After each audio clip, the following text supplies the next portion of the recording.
अस्सलाम वालेकुम नाज़रीन, इस वक्त हम फार्मा एशिया के अंदर मौजूद हैं और डायनामिक मार्केटिंग के स्टॉल के ऊपर हैं। मैडम मुनज़्ज़ा हमारे साथ हैं। थैंक यू वेरी मच, आपने हमें टाइम दिया।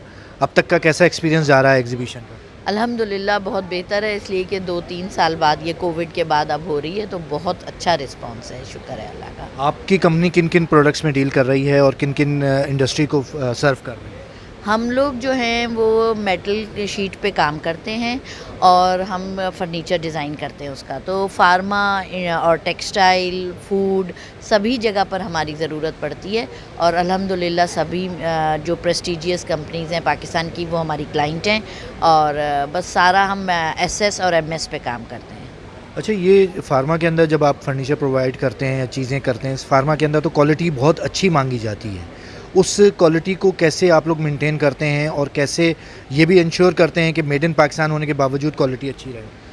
अल्हम्दुलिल्लाह मेड इन पाकिस्तान होने के बावजूद हमारी क्वालिटी, इसलिए कि फ़ार्मा में सबसे ज़्यादा रिक्वायरमेंट होती है, इनको अपने लाइसेंसेस क्लियर करवाने होते हैं, सब लेना होता है। तो अगर इनका फर्नीचर उस स्टैंडर्ड का ना हो तो इनके लिए काफ़ी प्रॉब्लम हो जाती है।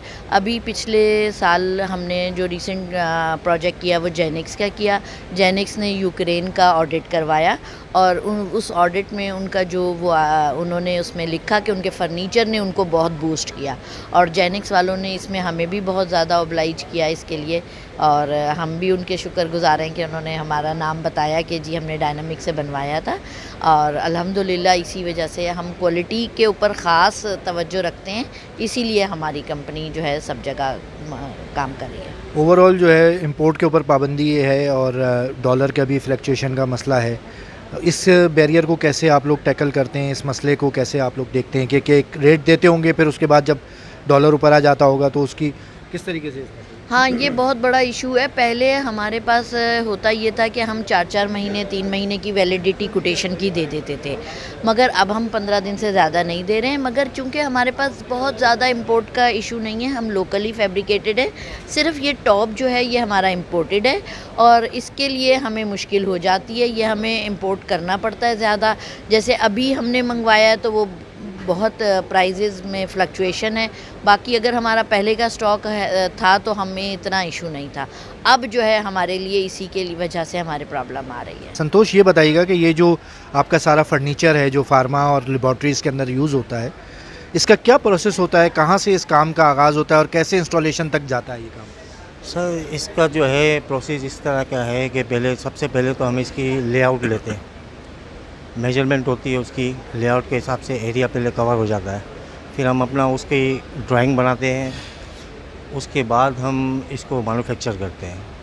तो जब ये मैन्युफैक्चर हो जाता है तो फिर उसके बाद हम अपनी साइट पे जाते हैं और इसको फ़िल करते हैं।